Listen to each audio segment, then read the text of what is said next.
슬프지 않은 사람은 없습니다.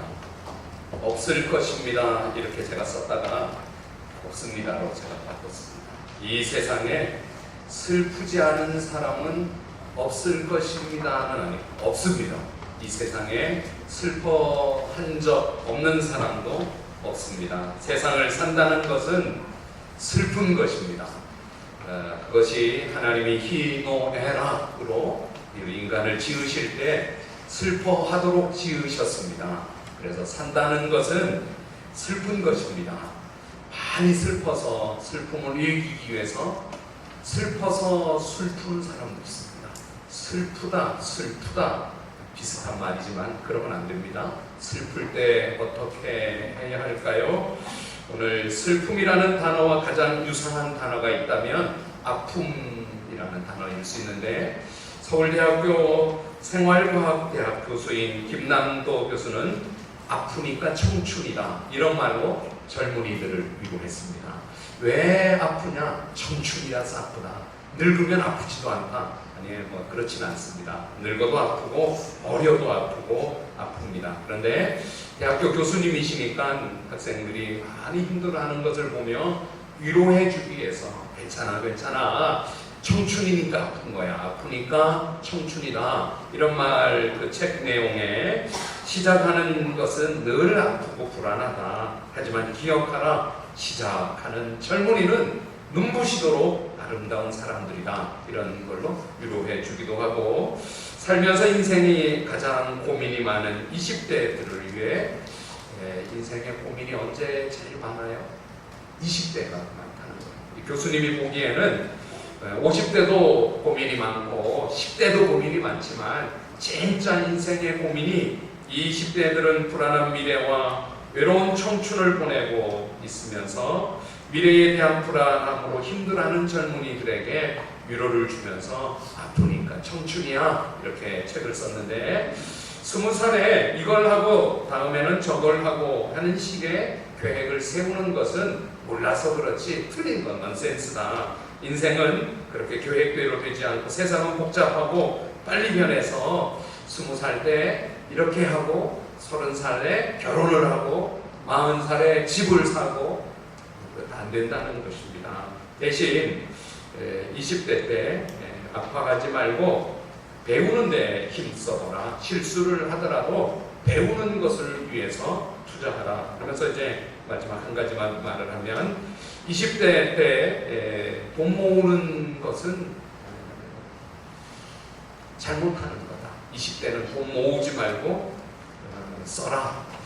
돈을 모아봤자 코 묻은 돈에 에어컨 꺼주시고, 이제 설교하는 동안에 좀 더운 거 참으세요. 20대들이요, 돈 모으려고 그러지 말고 써라. 어떻게 쓰는가 하면 자기를 성장시킬 수 있도록 책을 사고 여행을 떠나고 무언가 배우기 위해서 써라. 써서 자기를 가치를 높여서 연봉을 높여라. 이런 얘기를 해주는데, 제가 이런 얘기를 하는 이 얘기들이 공감이 되나요? 올리브에서 설교를 하면 조금 그래야 되겠네 이런 마음이 들지는 모르겠습니다.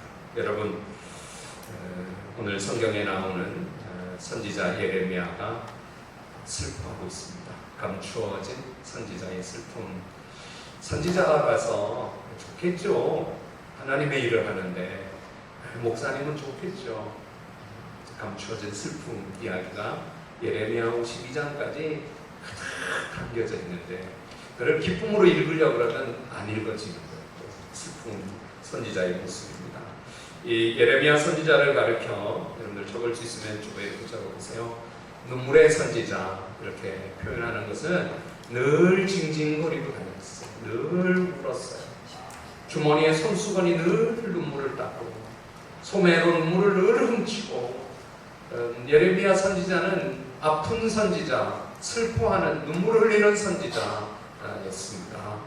울 수밖에 없었습니다. 너무 답답해서 울고 너무 힘들어서 울고, 어느 일을 해놓고 그 일의 결과가 기대했던 결과가 아니라서 울지만은, 그런 부분도 있지만 그 일의 결과는 처음부터 안 되는 일을 해야 되기 때문에 힘들었고 울었습니다. 울 수밖에 없는 답답한 현실과 산같이 어려운 일들이 짓누르고 있는 고통스러운 눈물의 선지자 예레미야서 20장을 오늘 보고 있습니다. 사실 이 예레미야가 살고 있었던 아나돗이라고 하는 곳은 예루살렘에서 한 4km, 10리쯤 떨어져 있는 멀지 않은 그런데 아주 조용한 도시, 조그만 시골 마을이었습니다. 아버지 힐기야는 제사장이었습니다. 아버지 힐기야 제사장은 저나 여러분들은 잘 모르는 분이지만 이 당시 요시야 왕의 시대 때 힐기야 제사장은 아주 유명한 제사장. 왜냐하면 요시야 왕이 하나님을 잘 섬기고 우상을 제거하고 성전을 다시 청소하고 그러다가 율법책을 발견했는데 그 사람이 힐기야가 발견을 했어요.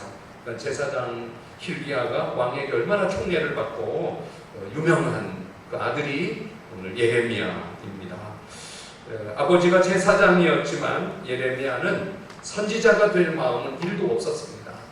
그냥 자기 인생이 있었습니다. 꿈꾸고 살고 싶었던 인생이 있었습니다. 그런데 예레미야의 의지나 계획과 상관없이 하나님이 예레미야를 전혀 새로운 삶으로 살게 해주신 것이 저고 여러분들입니다.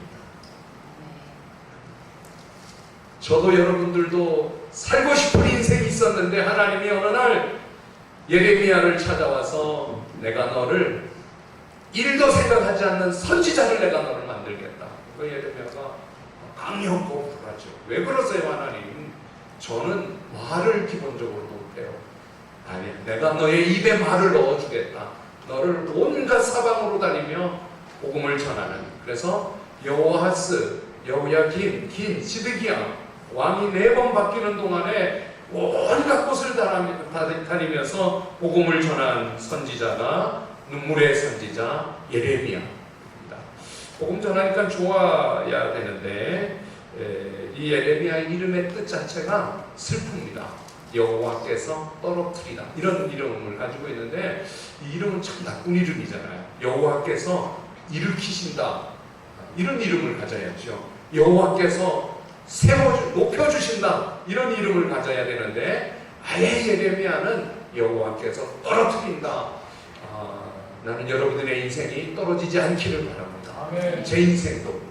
그런데 아예 예레미야는 너 슬퍼해, 너 아파하며 살아, 나는 너를 떨어뜨리는 하나님이야 이렇게 이름을 지어주셨으니 얼마나 눈물이 많겠습니까? 특별히 예레미야가 슬픈 이유가 있습니다.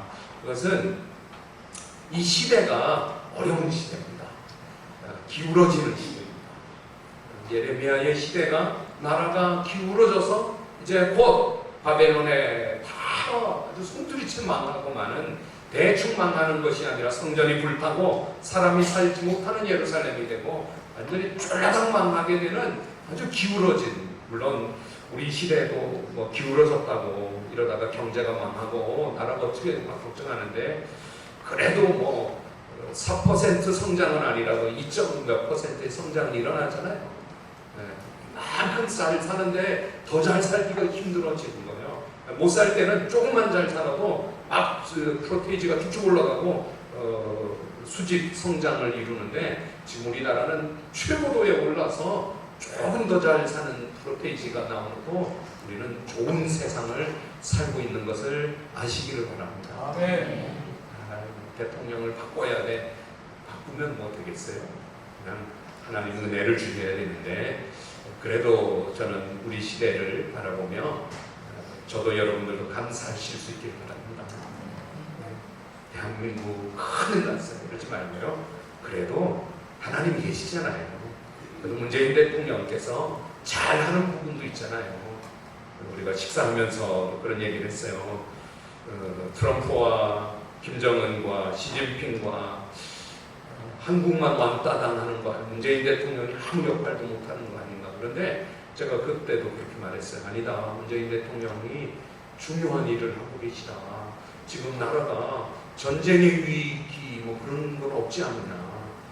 불과 얼마 전 이 나라에 전쟁이 없게 해주옵소서 이런 기도들 우리가 했는데 지금은 그 기도를 안 하잖아요. 그만큼 나라가 좋아질 거예요. 남북 문제가 막 대결하고 막 전투 훈련을 하고 막 그렇게 하지는 않는 거예요. 그러니까 많이 좋아진 것이고, 오늘 극적인 또 김정은과 트럼프만 만나고 가면 우리는 뭐예요? 문재인 대통령이 앞장서서 두 사람의 손을 잡아서 이렇게 악수를 시키고 가운데 서서 사진을 찍고 막 이러는 일들이 대한민국이. 그런데 예레미야는 지금 예레미야 썼잖아요.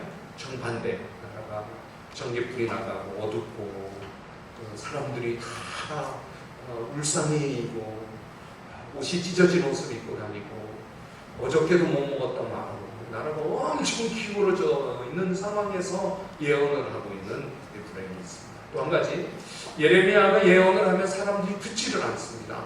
한 명도 안 듣습니다. 예레미야가 여호와스, 여호야김, 긴, 시드기야 4명의 왕 긴 시간 동안, 내가 연도도 몇 년, 13년인가 연도도 정해서 있는데 복음을 전하고 메시지를 전하고 하나님 말씀 안 듣는 거예요. 한 명도 안 듣습니다. 한 명 듣습니다. 예레미야 선지자의 몸종 한 명만 듣습니다. 아무도 듣지 않는 예언을 하고 있으니 얼마나 눈물이 나겠어요. 저도 설교를 하지만 설교를 하면 들어야 되는데 설교를 듣지 않으면 얼마나 힘들어요. 그러니까 지금 막 듣게도 하지만 이 몸종인 서기관 바룩이라고 하는 한 사람만 듣고 아무도 듣지를 않는 시대에 설교를 합니다. 또 예레미야가 이 예언하는 내용이 슬픕니다. 항복해라. 바벨론에 항복하는 게 살 길이지 항전하는 것은 쫄라당 망하는 거다. 항복해라. 그러니까 왕이 엄청 싫어하죠. 어떻게 하나님이 도와주실 줄 믿고 싸우라 그래야지 항복하라 그러느냐. 그런데 하나님이 모세 때부터 아예 한 1000년 동안 수많은 선지자를 세워서 백성들에게 하나님의 진도가 있으니 회개하라고 외쳤는데 그들이 회개 안 하고 점점 하나님의 복음이 전해지면 전해질수록 점점 뒤로 물러나고 점점 우상에게 가까워요. 그러니까 하나님이 아예 예레미야에게는 희망을 말하지 말고 항복을 말하고 망한다라고만 말해요. 그러니까 아무도 안 듣게 되기도 하죠. 예레미야 15장 6절을 보면 하나님이 지쳤다고 합니다. 내가 선지자를 이제 더 보내는 것도 지쳤고 선지자들이 아무리 외쳐도 듣지 않는 저희들에게 내가 지쳐서 너는 정반대로 망한다라고 예언을 해요. 예레미야서가 그런 성경이에요. 더군다나 하나님이 예레미야에게 백성들도 듣지 않지만 나도 너가 기도하면 듣지 않을 테니 너가 백성들을 위해서 기도하지 말아라. 이렇게 예레미야 7장 16절에 그런즉 너는 이 백성을 위하여 기도하지 말라. 그들을 위하여 부르짖어 구하지 말라. 너가 간구해도 내가 듣지 아니하리라. 하나님이 백성들은 말씀을 듣지 않고 하나님은 기도를 듣지 않고 그 예레미야가 속이 터지죠. 울 수밖에 없었던 것인데 여러분들이 기도하면 하나님이 들으시는 줄 믿고요. 기도의 축복을 누리면 사시기를 바랍니다. 아멘. 기도할 수 있다는 것, 기도할 마음이 생겼다는 것, 기도하고 있다는 게 얼마나 축복인지 모릅니다. 물론 여러분들도 그냥 슬쩍 예레미야처럼 하나님이 요즘 기도를 막으셔서 기도가 안 나와요. 이러면서 기도를 안 하고 있으면서 안 나온다라고 표현을 하는 건 틀린 것입니다. 예레미야는 기도를 하나님이 아예 해도 듣지 않을 테니까 하고 말고는 네가 알아서 하지만 나는 안 듣는다 이렇게 말하는 거예요. 근데 여러분들은 하나님이 기도를 좀 막으셔서 기도가 안 나와요. 그러면서 기도 안 하고 이거는 여러분들이 변명하는 거예요. 합리화시킨 거예요. 기도하면 하나님이 다 들으십니다. 예레미야가 웁니다. 이런 이유들 때문에 웁니다. 그런데 예레미야만 우는 것이 아니라 예수 믿는 저도 여러분들도 다 아픔이 있다고 생각합니다. 어쩌면 우리 속에 드러내놓고 말할 수 없는 아픔들이 있습니다. 제가 지난 월요일 또 화요일에 저녁 시간에 동기 목사님들을 만나서 이야기를 나누고 우리가 1985년도 신학교에 가서 153명이 입학을 하고 4년 동안 같이 공부를 하고 34년이 지난 지금 이렇게 돌아보니 많은 변화들이 그 가운데 아주 제가 친한 친구인 지금 부산에서 목회하는 박준복 목사님 아주 똑똑하고 빠릿빠릿하고 좋은 친구 있어요. 제가 1996년에 세종안교회 담임 목사가 되어서 목회를 하면서 여러 번 저희 집에 와서 자고 가기도 하고 교회 와서 설교하기도 하고 지난 월요일도 갔다가 하룻밤 자고 가고 목사님 계시는데 이분이 저희 집에 와서 저희 아이들이 4명이 크고 있는 것을 보면서 자기도 아이를 4명 낳겠다고 그때 벌써 3명이 있었거든요. 태훈, 지영이, 태수 이렇게 저희 아이들하고 비슷하게 그 태훈이는 잘 돼서 이제 이번 달에 삼성에 입사를 해요. 또 지영이도 태수도 잘. 그런데 저희 집에 아이들 4명 보고 자기도 4명을 낳겠다고. 그래서 아이고 욕심 부릴 걸 풀어야지. 바로 아이를 4명 낳느냐. 3명이 좋다. 나도 3명 낳고 싶은데 하나님이 쌍둥이를 주셔서 넷을 키워보면 힘들다. 3명 낳게워라. 밤새도록 얘기를 하고 아침이 되어서 저 인계동에 트루젠에서 와인도 한번 사주고 너 3명 만났고 수술을 받고 내려가라. 아이 못 낳는 수술. 옷도 얻어 입었으니까 꼼짝도 못하는 거잖아요. 저 고등동 모자보건센터 데려가서 근데 문 앞에 가서 가만 앉아. 내 인생은 내가 알아서 할 테니까 목사가 왜 간섭을 하느냐. 너 약목 받아 이먹지 않느냐. 다시 두꺼비 분식집에 부대찌개를 먹으면서 또 1시간을 설득해서 다시 데리고 갔어요. 수술. 참 그런 일을 왜 내가 했는지 싶은데 그렇게 해서 간호사가 이번에는 본인의 의지가 없는데 안 됩니다. 그래서 사모님한테 전화를 받고 사모님은 목사님 꼭 그렇게 해주세요. 이번 기회에 수술 받고 왔으면 좋겠어요. 그래서 사모님하고 저랑 마음이 맞았으니까 간호사로 전화를 통화하고 접수를 받아줬어요.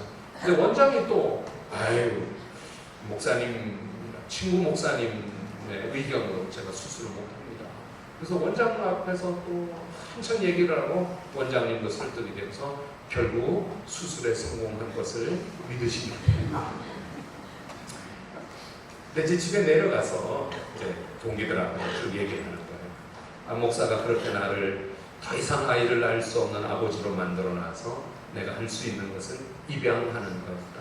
4명을 입양을 더 했어요. 7명의 아이를 지금 키워. 초등학생이었어요. 얼마나 훌륭해요. 그 친구들이 다 듣다가 야 정말 목사로서 훌륭하다. 훌륭한 목사입니다. 인간극장에 나와야겠다. 조만간에 나올지는 모릅니다. 그럼 저도 좀 1편에는 저도 나와야 돼. 그런 얘기예요. 건너편에서 이미 자기 목회 이야기, 자기 이야기를 다 지나갔는데 건너편에 계시던 김익현 목사님, LA 마하나임 교회 우리 형님이지만 같은 동기인데 이미 얘기 쭉 했어요. 근데 잠깐만 내가 다시 얘기 한 번 더 해야 되겠다. 시간이 지나서 사실은 빨리빨리 얘기를 해야 되는데 긴 시간이 지났으니까 그래도 그 형님이니까 어떡해요? 또 듣는데 자기 아픔을 이야기해요. 지금 앞에 박 목사님은 4명 아이 얻은 얘기를 하는데 나는 3명 아이 잃은 이야기를 신학교 다닐 때 여러분 같이 학교 안에 있었지만 진짜 그때 나는 3명의 아이를 먼저 하나님께로 보냈었다. 마지막 아이를 충남대병원에 영안실에서 데리고 나오는데 영안실 직원들이 하는 말이 그냥 우리한테 돈 얼마 조금 아끼면 조금만 주면 처리하겠습니다. 그러는데 그럴 수 없어서 죽은 아이를 달라고 그랬더니 그 병원 시트에 둘둘 말아서 주는데 택시를 탔는데 택시기사도 뭔지 다 알아보는데 어디로 가야 될까 싶었더니 조성공 목사님 하는 말이 친구가 우리 예비군 훈련 받으면 사격하며 그 낮은 포복했던 거기 산이 있으니까 거기로 가자. 거기에 대전 그 무슨동에 거기에 아이를 놓고 3명의 아이를 너무 돈이 없어서 너무 가난해서 어떻게 할 수 없어 치료받을 수도 없고 떠나버리고 대신 그 후에 하나님이 2 딸을 주어서 미국에서 고등학교 선생이 되어 있고 한 명은 한국에 와서 광주 국제대회에 지금 통역관으로 일을 하고 있고, 이렇게 하는 3명 이런 아픔을 얘기하는데, 우리가 가까이 있었지만 LA 가서도 같이 2016년 2월 달에 저가 가서 설교도 하고 혼자매랑 우리 하루를 시간을 여행도 보내고 다 했지만 이런 아픈 얘기를 몰랐었던 거예요. 근데 사실은 다 아픈 겁니다. 저에게도 아픈 이야기가 있고 여러분들에게도 아픈 이야기가 있다고 믿어요. 그래서 제가 오늘 보니까 여러분들은 다 아픈 사람들 같이고요.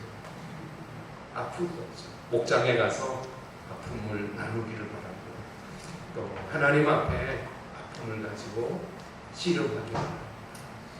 아픔을 이렇게 슬픔을 기쁨으로 바꾸어 주기도 하지만 그냥 아픈 채로 살게도 하십니다. 예수 믿으면 아픔을 고쳐주고 슬픔을 바꾸어주고 그런 기적들이 많이 일어납니다. 안 일어나기도 합니다. 계속 그냥 아픈 채로 두기도 합니다. 예레미야 52장까지 그런 예레미야가 됩니다. 계속 아픕니다. 그런데 예수를 믿으면 그 아픔 중에도 슬픈 중에도 다시 일어날 힘을 주십니다. 그 아픔에서 포기하고 그냥 중단하고 그냥 절망에 빠지는데 다시 예배를 드리고 하나님 앞에 나오면 다시 또 일어날 수 있는 용기를, 또 이유를 주십니다. 아픔이 해석이 되고 아픔 중에도 다시 살아가야 될 이유를 발견하는 것이 예수 믿는 축복입니다. 아멘. 세상은요 같이 다 안 돼요. 그런데 예배를 드리다 보면 맞아, 내가 해결할 수 없는 아픔, 내가 넘어설 수 없는 이 문제, 그런데 예배 드리는 중에 그래도 또 내일 아침에 일어나서 출근을 해야 돼, 다시 그 일을 또 해야 돼, 끝까지 해봐, 안 될 게 분명하지만 그래도 나 하려면 어떻게 내라도 해야지, 이런 마음을 주시고 그 일을 또 이루다 보면 어느덧 하나님의 나라에 이르게 해주시니까, 사랑하는 여러분, 교회 생활을 하시기를 바랍니다. 예배 생활을 하시기를 바랍니다. 아멘. 하나님이 슬픔 중에도 또 인도해 주시는 은혜가 있는 것을 믿습니다. 아멘. 한번 아멘 좀 해보시기 바래요. 아멘. 아픈 거 다 잃어버렸는데 갑자기 아파서 아멘도 못하지 말고, 그래도 예배 드리고요, 그래도 교회 안에 머물고요. 특별히 이제 우리 교회는 목장이 있으니까 목장 안에 서로 공감해주고, 캘리포니아 이거 미국 심리학자 가운데 레오 파스칼리아라고 하는 분이 유명한 책을 쓰셨는데, 이분에게 재미있는 이야기가 있습니다. 어느 날 할아버지 한 분이 암 진단을 받았습니다. 근데 이 암 진단을 받은 날부터 할아버지는 매우 난폭해졌습니다. 성격이 갑자기 난폭해져서 식구들을 향해서 욕을 하기도 하고 주변 사람들에게까지 욕을 퍼붓습니다. 심지어 아무도 만나려 하지 않고 병실에 입원해서 문을 걸어 잠갔습니다. 할아버지는 간호사들에게도 의사들에게도 포악하게 대하기 시작했습니다. 그래서 가족들은 할아버지의 그 마음을 풀어주려고 노력을 했습니다. 옛날 친구들을 들여보내도 도움이 되지 않았습니다. 친구들에게 화를 내고 소리를 질러서 쫓겨버리고 나왔습니다. 또 친했던 은사, 선생님을 들여보냈지만 소용이 없었습니다. 목사님도 갔다가 욕만 실컷 먹고 돌아왔습니다. 카운셀러도 소용이 없었습니다. 그런데 한 번은 동네에 이 할아버지가 가끔 만나던 동네 꼬마 하나가 있는데, 할아버지가 아프다는 소식을 듣고 병원에 문병을 왔습니다. 친구들은 할아버지가 화를 낼지도 모른다고 상처받지 말고 무슨 일이 일어날지를 대충 설명을 해주었고, 아이가 할아버지를 만나러 들어갔는데 놀랍게 20-30분 동안 할아버지와 아이가 병실에서 시간을 보내고 할아버지가 완전히 바뀌어 제자리로 돌아왔습니다. 태도가 갑자기 누그러지고 부드러워지고 사람들을 만나고 이야기도 하고 웃기도 하고, 사람들이 이상해서 이 소년에게 물었습니다. 너 할아버지랑 20-30분 동안 뭔 얘기를 했길래 할아버지가 이렇게 좋아졌느냐? 아이가 저는요 할아버지랑 같이 울었어요. 같이 울었다는 겁니다. 꼬마는 단지 할아버지의 이 암 진단의 아픔을 자기 아픔처럼 받아들이고 울었을 뿐인데 우는 아이와 할아버지가 껴안고 할아버지가 다시 정상으로 돌아올 것입니다. 사랑하는 여러분, 아프면 슬프면 우시기를 바랍니다. 찬송을 부르다가 울기도 하고요, 설교를 듣다가 울기도 하고요, 예배 기도하다가 울면서 기도합니다. 하나님을 무조건 승리의 하나님만으로 그냥 절대 승리자로만 생각하지 말고 하나님 앞에 하나님 저 아파요, 저 힘들어요, 나 여기서 끝내고 싶어요, 나 더 이상 못해요. 울다 보면 하나님이 해석을 주시기도 하고 힘을 주시는 것입니다. 오늘 성경을 우리가 읽었지만 가만히 보면 한 세 가지 이야기가 있습니다. 먼저 예레미야가 자기 신세 한탄을 합니다. 왜 하나님 아나돗의 hil기야의 아들로 대기만성 꿈이 가득했던 저를 왜 선지자로 세워주셔서 내 인생이 이렇게 되었습니까? 그게 7절입니다. 여호와여, 주께서 나를 권유하심으로 내가 그 권유를 받았어. 이 권유를 개역 개정 성경에서는, 세번역 성경에서는 주님께서 나를 속이셨으므로 내가 주님께 속았습니다. 속았다, 설득됐다. 권유하심으로 권유를 받았사오며 주께서 나보다 강해서, 주님께서는 나보다 더 강하셔서 나를 이기셨으므로 내가 졌다. 주님이 나를 조롱거리가 되게, 사람들이 종일 나를 조롱한다. 자기 신세 한탄합니다. 또 한 가지는 9절 보면은 다시는 예언하거나 선지자로 살지 않겠습니다. 9절에 자기 결심도 합니다. 내가 다시는 여호와를 선포하지 아니하며 그의 이름을 말하지 아니하리라. 그렇게 결심을 하면 마음이 불붙는 것 같아 골수에 사무치고 답답해서 다시 나가서 외칠 수밖에 없기 때문에 자기 결심도 하고 하는데 안 되죠. 그러니까 예레미야 선지자가 울면서 결국 하는 게 기도하고 있습니다. 사랑하는 여러분, 기도를 하시기를 바랍니다. 여러분들의 아픔을 신세 한탄이나 더 이상 나 이제 교회 안 다니겠어, 이런 엉뚱한 결심, 예수 안 믿으려고 결심하지 말고 예레미야가 결국 할 수 있는 기도, 하나님 도와주세요. 나를 이렇게 힘들게 하는 저들을 하나님 그냥 내버려 두지 말고 하나님이 어떻게 해주세요. 그거를 이제 10절, 11절, 12절, 여러분들 12절 성경 한 구절 읽어보겠습니다. 12절 소리내어 읽어요. 시작. 의인을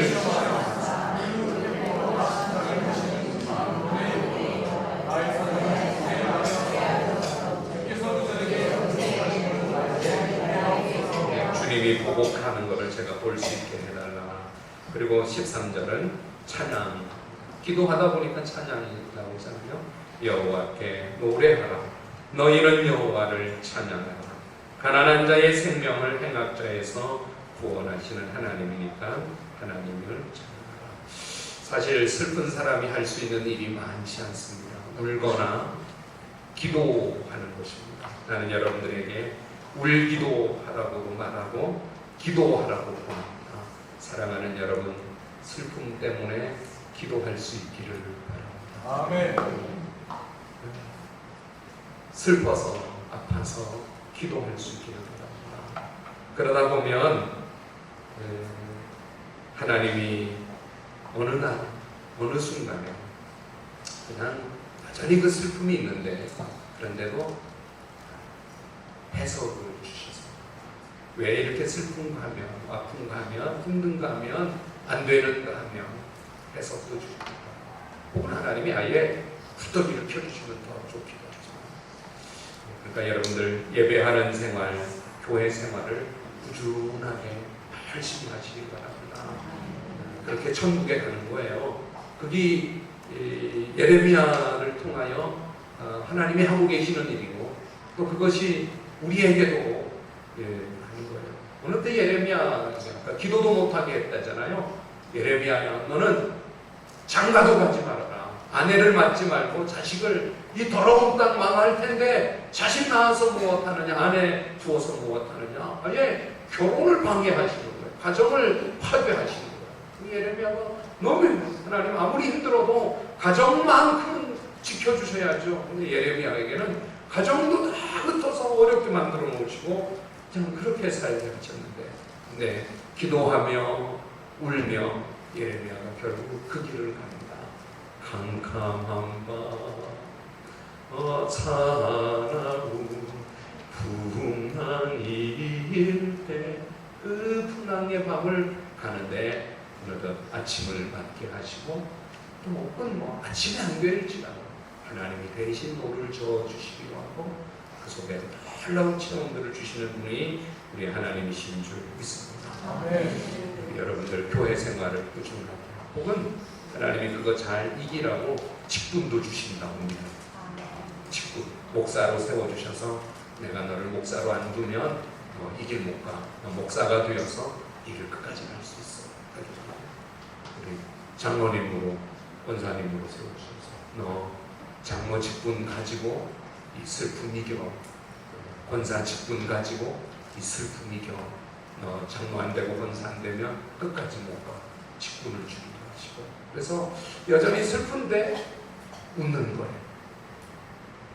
여전히 힘든데 얼굴에 빛이 있는 거예요. 그게 예수 믿는 거라고 믿습니다. 찬송 부르며 가고 기도하며 가고 감추어진 슬픔이 다 해결되면 좋지만 여전히 어려운 가운데 있지만 그래도 오늘 20장이잖아요. 52장까지 예레미야가 그 길을 계속 가도록 여러분들을 붙들어 주시고 힘 주시도록 교회 안에 그 은혜 있기를 축원합니다. 예배 생활 잘하세요. 교회 생활 잘하세요. 자리에 일어나셔서 하나님을 전도하겠습니다. 자리에 일어나시기 바랍니다.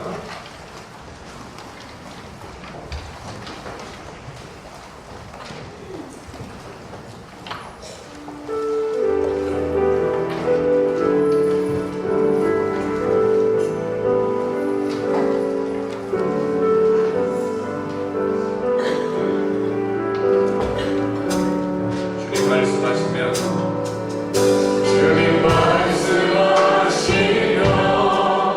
내가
자리에 서서 눈을 감고 오늘 설교 들은 말씀 붙들고 잠깐 오는 시간 드리겠습니다.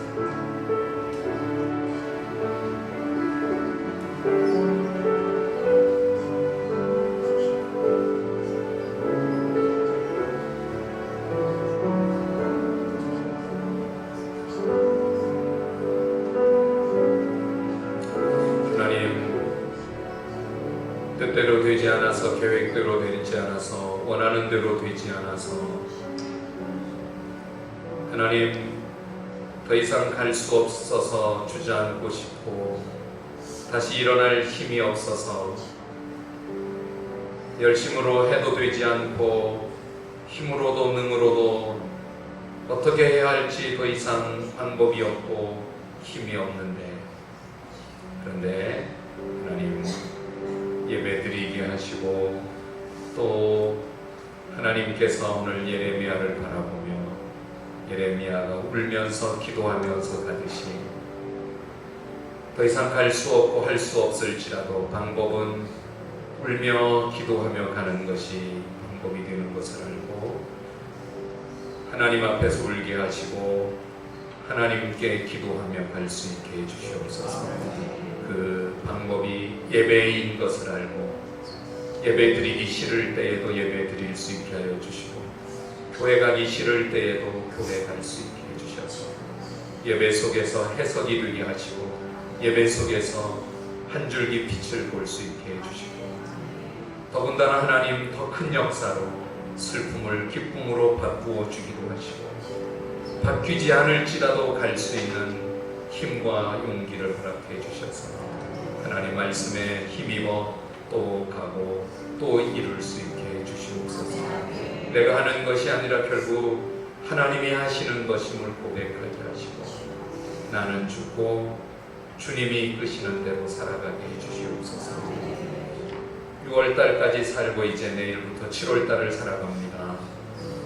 하나님 예배드리는 예배자들의 눈에 눈물을 닦아주시고 신비한 힘이 생기게 하여 주시고 생각하지 못했던 길이 열려지게 하여 주시고 혹시 그러지 않을지라도 울면서라도 기도하면서라도 끝까지 갈 수 있게 해주시옵소서. 예수님의 이름으로 기도합니다. 숨벽치며 찬양하겠습니다. 6월 마지막 주에 이제 마지막으로 이렇게 찬송을 불러드리겠습니다.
하나님 오늘도 예배 드리게 해주셔서 감사합니다.